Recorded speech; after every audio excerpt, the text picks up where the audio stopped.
I'm Brandon Vaidyanathan, and this is Beauty at Work, the podcast that seeks to expand our understanding of beauty, what it is, how it works, and why it matters for the work we do. This season of the podcast is sponsored by John Templeton Foundation and Templeton Religion Trust. Hello, everyone, and welcome to Beauty at Work. The next series of episodes are going to be presentations from an interdisciplinary symposium that we organized at McGill University in Montreal on spiritual yearning in a disenchanted age. We had the great honor of working with Canadian philosopher Charles Taylor, who's considered among the world's most important living philosophers, to discuss key themes from his new book, Cosmic Connections, Poetry in the Age of Disenchantment. In this first episode, you'll hear an introduction to the symposium from me, and a word about the broader project on spiritual yearning that is funded by the John Templeton Foundation from Dr. Sarah Lane Ritchie, who oversees this initiative. Following that, we'll hear from Charles Taylor, who is Professor Emeritus at McGill University.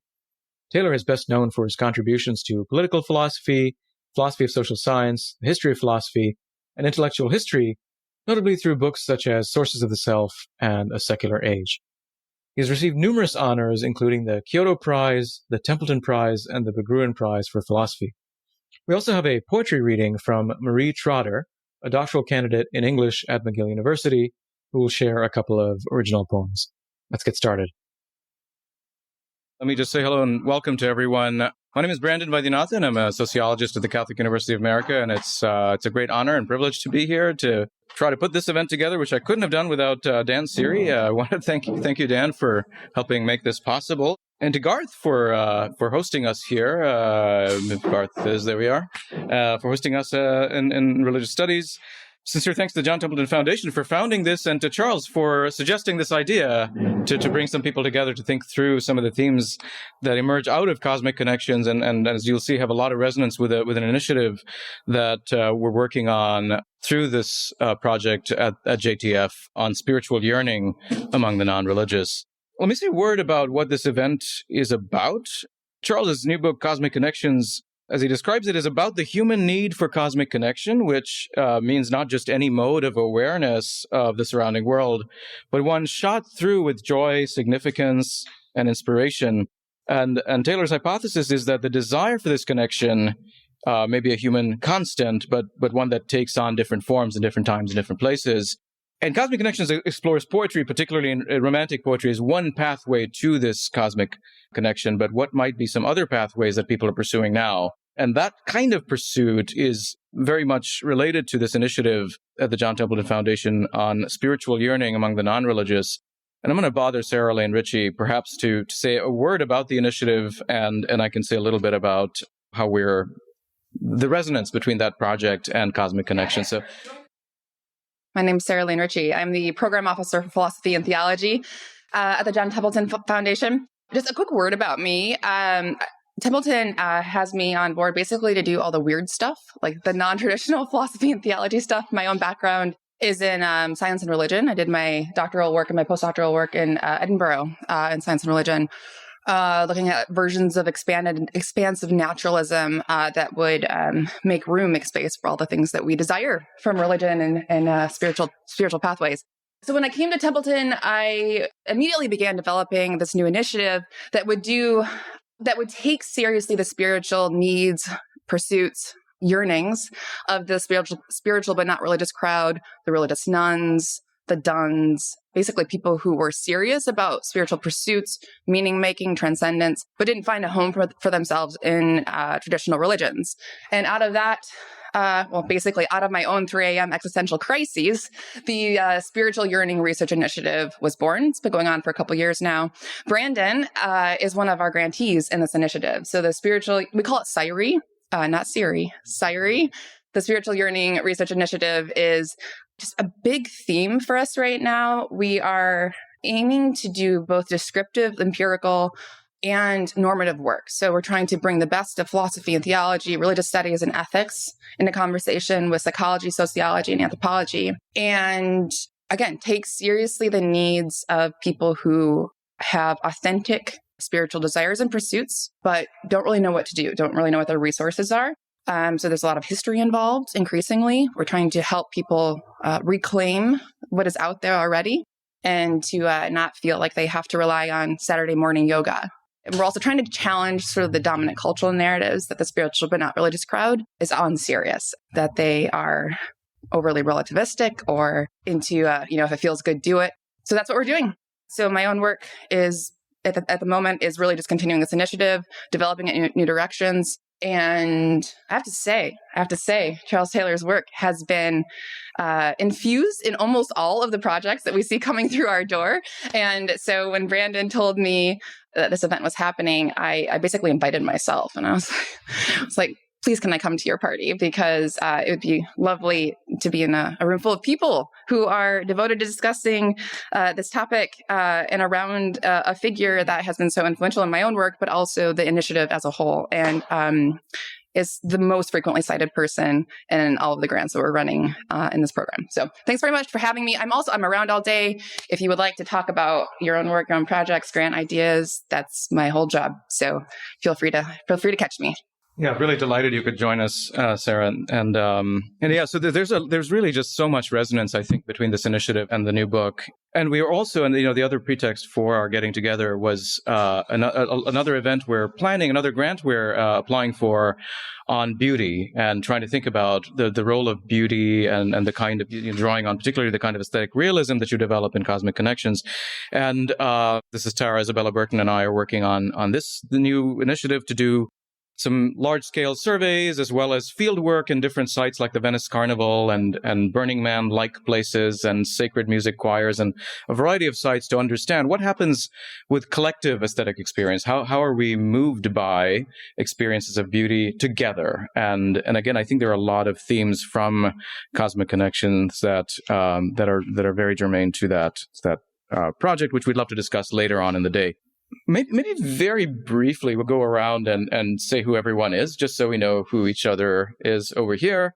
And then we'll jump right in to a couple of poems by Marie Trod, who's a doctoral candidate here in the English department and a poet. And then Charles will invite you to share a little bit about the motivations for Cosmic Connections and then some of the themes that resonate with you as we're thinking about the conversation today. And then we'll have Naomi Fisher, who is an associate professor of philosophy at Loyola Chicago, Robert Gilbert, professor of biophysics at Oxford, and then myself in the first session. We'll take a break around 10:45. There's a minute of silence for Remembrance Day at 11. Maybe some loud cannonballs are around that time as well. And then the second session we'll have Marie open us again with another poem or two. And Tara Isabella Burton, who's now she's a novelist and theologian, but also now we're honored to have her as a research fellow and lecturer at Catholic University. David McPherson can't be here in person. Unfortunately, his flight was canceled. So if there's a way to Zoom him in, we could talk about it and see if he could join us that way. Bill Barbieri, professor of ethics at Catholic U, and Galen Watts, who has a really compelling set of considerations for us to close out this session with this afternoon, and then we'll break for lunch. After lunch, we'll come back to discuss some of the key themes that have emerged during our conversation, as well as this future project on beauty and what we might do, in ways we might collaborate together as we move that initiative forward. Any questions before we get started? Great. Well, welcome, everyone. Delighted to have you here, and I think this will be a fantastic interdisciplinary conversation. So without further ado, then, we'll have Marie come on up, and we can get started.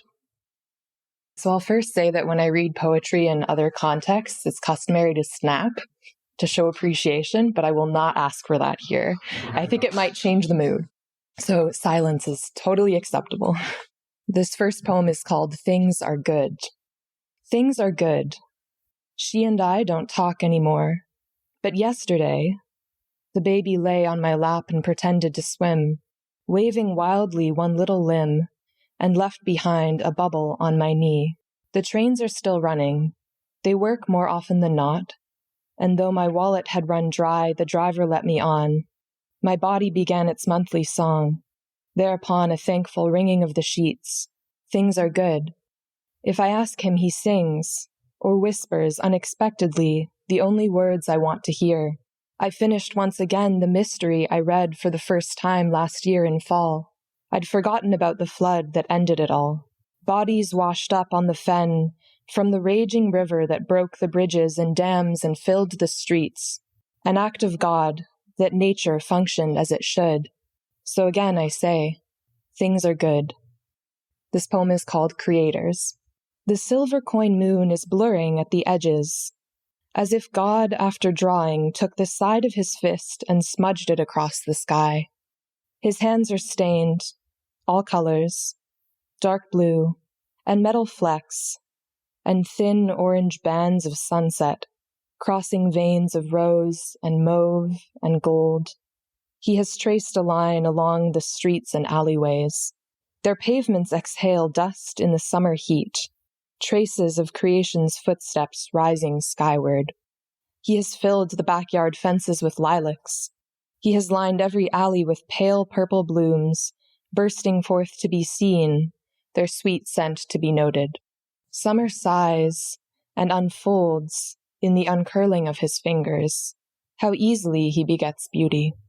My hands, less eager to make the sights I wish to devour with my eyes, beat out a halting rhythm upon a screen. Words, words and more words, imperfect thanksgiving for everything that is warmth and light. Thank you.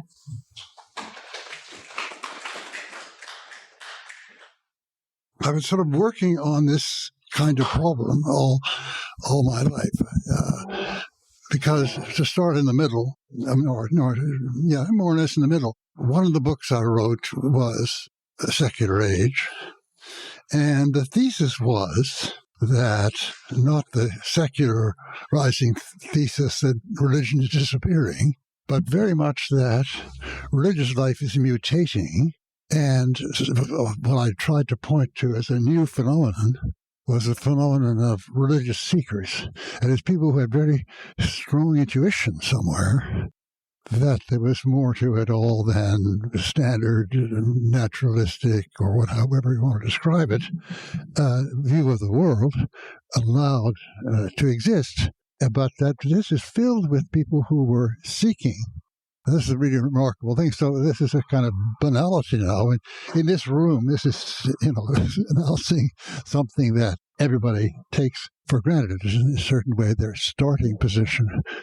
And to be a little bit more autobiographical, this intuition started, not writing the book called The Secular Age, but this intuition started really when I was finishing my first degree here and heading off for Oxford.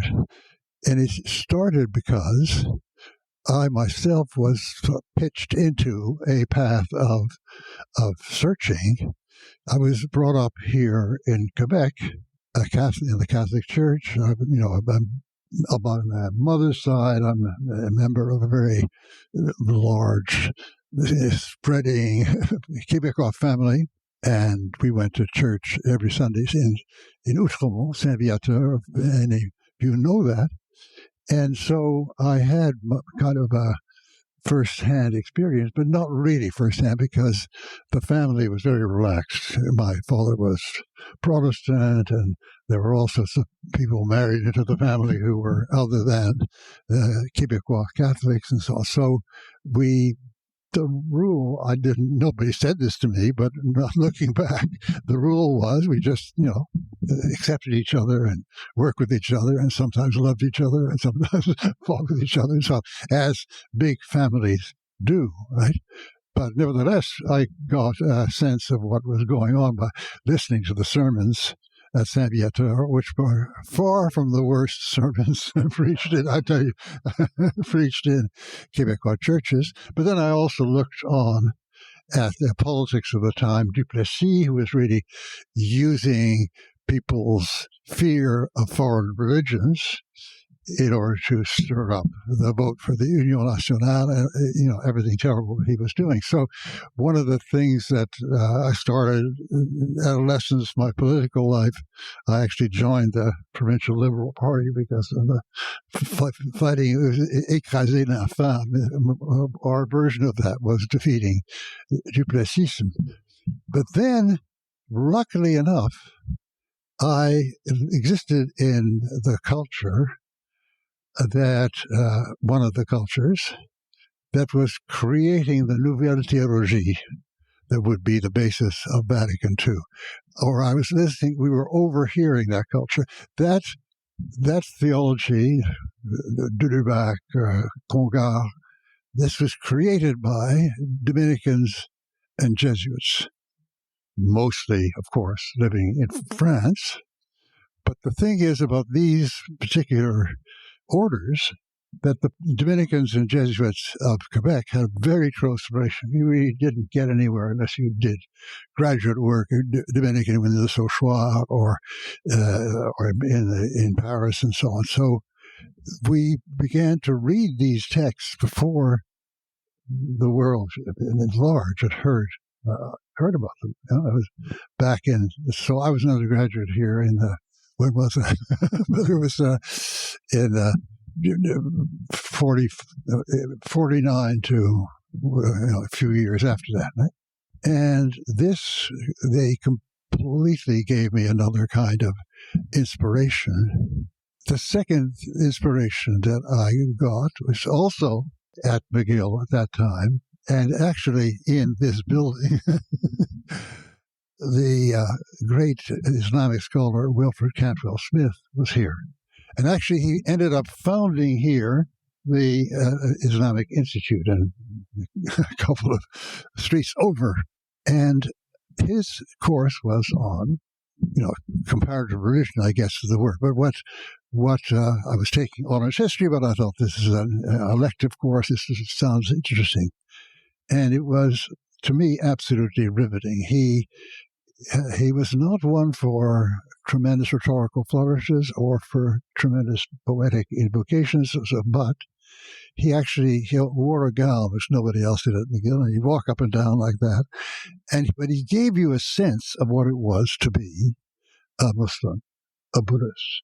He went through a whole lot of very famous, well-known spiritual paths, and it was riveting because without that high-flown, I don't know how he did it exactly, without any sort of high-flown rhetoric, he gave a sense of what it was to be a Muslim, a Jew, a Buddhist, a Hindu, and so on. And I was absolutely, as I said, riveted by that. It was something that I really needed to know. I didn't know why I needed to know it, and I don't quite know. Can't necessarily say even today why I needed to know it. But I guess the trace in my life of that course and of all the other considerations that I had to go through, I had to sort of switch the whole basis of my Christian faith, right? Well, I didn't really have a very powerful Christian faith before, but I got one thanks to Congar and Dudubak. The working out of this was the big agenda, but I've discovered that I needed both the Nouvelle Théologie on one hand and Will Smith on the other, because I discovered that one of the most deepening experiences in my life has been close contact and close discussion and with people from these other spiritual paths. And so in a certain sense, there is going on in me a kind of encounter with, in some situations, Buddhism, in other situations, certain kind of Sufi Islam, in other situations, certain kind of bhakti, love of God, and so on. That the sense of being accompanied by these other voices is always there. And this is, maybe people will consider this very weird, but Christian faith, my own Christian faith, comes even more alive when these voices are with me as well, right? And these other points of reference. And just to give a sense of that, the other day I had, there's a television program in which Desmond Tutu met with the Dalai Lama, and something extraordinary emerged from that because they were both joking about the differences of their religious paths, and they were both immensely enjoying this joking, and it sounded very, in a way, frivolous, maybe, and making of the whole issue of frivolity. But the backdrop of this, as it were, the undertone of this whole thing was their calm and passionate commitment to a certain way of, we Christians would reach for the notion of agape, but the thing that you felt was there's something that brought us together.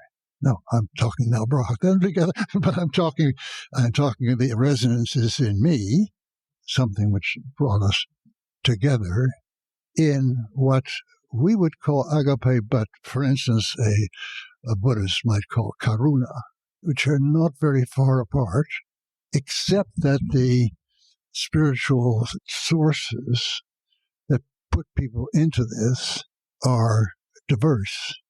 Somehow when all these voices are singing together in a certain sense, singing together this song of love, affirmation of the human, our desire to create a just condition for people who are suffering very badly from some kind of persecution, and then you have people who are not at all in any particular religious tradition, who are part of the same sense that where we feel encouraged by are hearing all these voices. So I don't expect this to be this description of what's going on in me and how to come about to be necessarily comprehensible to other people. Well, I just sense very much in this room, it probably is very comprehensible. So it's a peculiar position,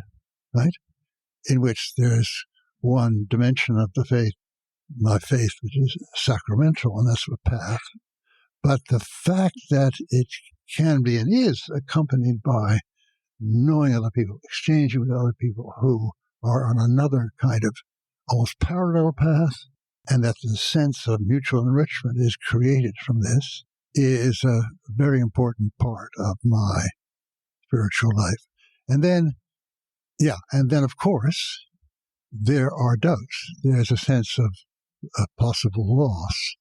And I think the way for me, various forms of people call it mysticism in Christianity, I'm thinking of San Juan de la Cruz, St. John of the Cross, that is also another voice playing from the past, from a quite different culture, but very much the same basic symbols.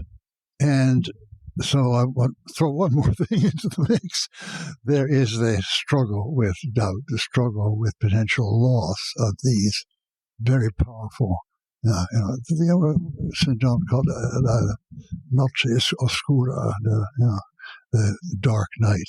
The experience contains a number of dark nights in a way that I have to admit, there's a darkness that I'm always struggling with. Okay, so very, very complicated. It was incomprehensible to the Père Curé of my childhood that one could have such a religious life. But that's why I feel an immense distance from that kind of, from the bon curé. Some of them are really good, and their hearts are overflowing with real love for their parishioners. But I mean, there's the picture of the paradigm bon curé telling his flock that they had to have, few more children or whatever it was. All the misogynistic elements of that. So anyway, all that is. So it's not simple. My point is just it's not I can't give you two pithy sentences. With this circular biography, starting off as a kid in the Bon de Saint-Viateur and where I am now, but all of that is working at the same time. Because there's another dimension of the sense I have of the spiritual, which is our relation to the cosmos, right? Our relationship that somehow has emerged, you might almost say, from the cosmos as well as from various religious revelations over time has emerged certain very powerful insights which have transformed us in history. And, of course, the thing that in the 20th century we came to be find as a reference point of this was ethical development looking from and to the axial period, what Jaspers called the axial period, where you have something which steps, I think, very, very much steps forward, which are very similar to each other. And we might have the usual model in our minds of civilizational history. People start off very primitive, and then they develop further. And the fact that these appeared in 4 centers, maybe 5 if you want to include Persia, is obviously to be explained, people think, by diffusion. Somebody got the idea. So we have our great figures, Christ, and we have Confucius, and we have Buddha, and so on. And people ran with the message. Well, yeah, they did actually run with the message. But the thing that Jaspers picked up on, it couldn't have spread just by people running with the message. There's too much simultaneity, contemporaneity between these breakthroughs. And so something else is working in human history. And I don't know if you can identify it. There are different theories. From a Christian point of view, Irenaeus has the idea of God giving a certain pedagogy to human beings. But the idea that people would normally have had of this is, well, yes, Christian message, and then it spread outward. Or from a Chinese point of view, someone might say, well, Confucius had all these ideas, and then they spread out. And they did. And the Buddha, the idea spread, and it did. But that doesn't account, the point that Jaspers had, that doesn't account for the way in which the simultaneity, the step forward. And we could go into what's special about the axial age, but I think we all have a sense of it. The way in which it's working is not simply that. For some reason, in some center, some genius or whatever got these visions, these ideas, and then other people ran with the wall, as it were, and carried it elsewhere. Yeah, that certainly happened, but something bigger and different happened. Somehow, these basic inspirations and steps forward, they happen beyond that. I mean, they happen in several places at once. And there's actually a chapter in the last book I call The History of Ethical Growth, in which I fold this out, and the very kind of strange way in which certain insights begin to work, and they remain for a long time, carried out by minorities, by precisely bhikkhus or very dedicated saint-like figures, or by followers of the Buddha and so on. And they certainly do spread that way. But there's also a deeper push forward, which takes the form of suddenly conceiving the demands of these spiritualities together as becoming suddenly very much more demanding, so that out of the axial period, you get, in many cases, a certain distaste for certain class differences, and particularly slavery, but it becomes tolerated by ordinary people, or nonviolence, yes, for certain people. And in Christendom, it meant that monks and clergy shouldn't take up arms and so on, though there were famous cases of, mace-wielding bishops and so on, but it was considered to be strange. But on the other hand, people said, well, you can't ask everybody to give up slavery. I mean, how will the economy run? It's got to be practical. And then suddenly in the 18th century, we get this flip in which it becomes very quickly, anyway, certainly in Western civilization in this particular case, it becomes very quickly something that unconscionable. Never practice this. Same thing goes, not the same thing exactly, but it's kind of similar shift when it comes to violence. Right? Once again, in Christendom and in many civilizations, really dedicated spiritual figures were supposed to engage in warfare. No, it's terrible. But on the other hand, how do you run the world, without it? And then along comes a figure called Gandhi. And this extraordinary spread, Gandhi to Martin Luther King to many other figures, so that the remarkable thing is how in the 20th century we've had a series of overturning of very terrible regimes, deserved very much overturning, without any violence. It's a remarkable fact that all those Bolshevik regimes in Eastern Europe, which were very, very violent, held their population under, that with the exception of the Romanian dictator, they all were overturned without spreading blood, It's quite remarkable. No, we're very far, and we have a long way to go. And perhaps you could even argue that these kind of steps forward produce even worse denials, which are, even more, because the 20th century, I can't say we're all better. I mean, the 20th century just are horrifying, spilling of blood. But there are these moves forward. And, we're now in an epoch when our democracies are all threatened by reaction against the attempt to produce more just and universally concerned societies.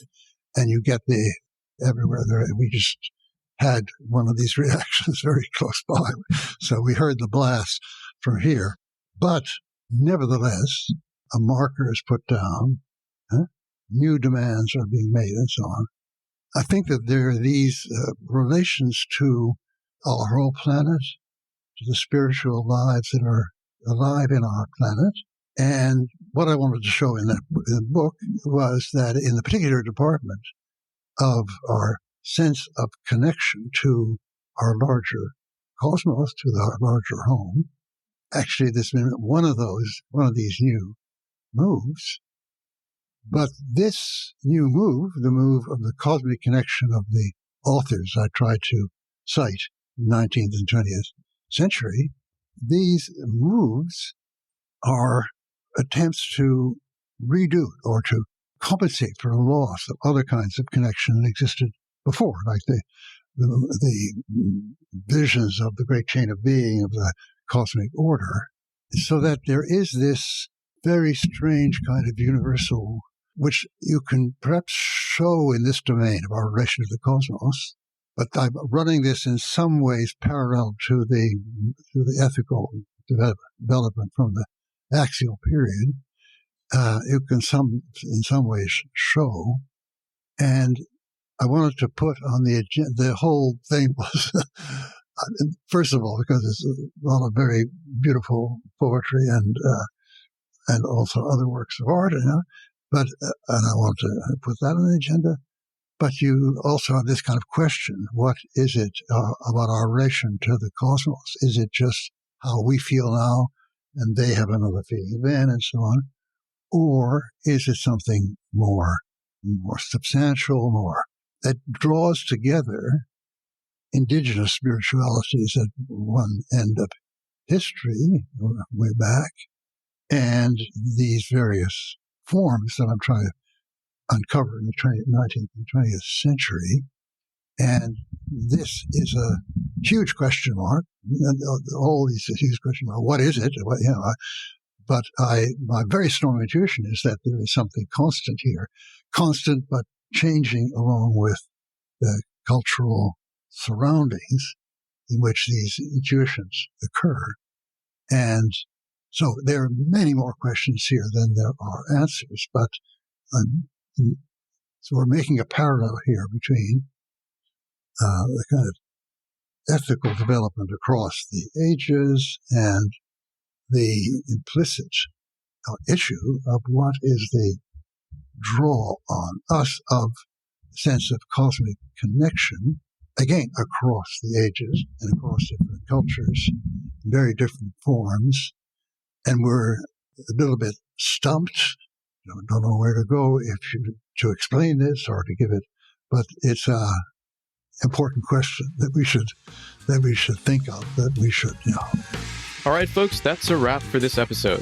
If you enjoyed the episode, please share it with someone who would find it of interest. Also, please subscribe and leave us a review if you haven't already. Thanks, and see you next time.